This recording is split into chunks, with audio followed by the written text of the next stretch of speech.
খুব ধুমধাম করে বিয়ে হয়ে গেল নীলার।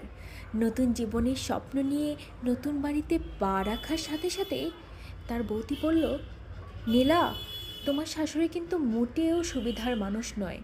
তুমি সাবধান থেকো বোন, আর তুমি আমাকে বোন ভাবতে পারো, সব শেয়ার করতে পারো।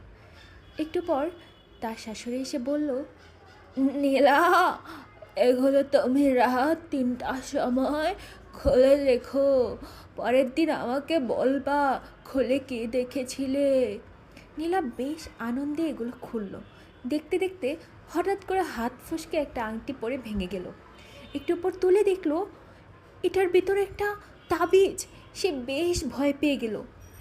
একটু পর তার বর এসে পাগলামো করা শুরু করে দিল তার সাথে। সেটা মানতেই পারছিল না কি হলো।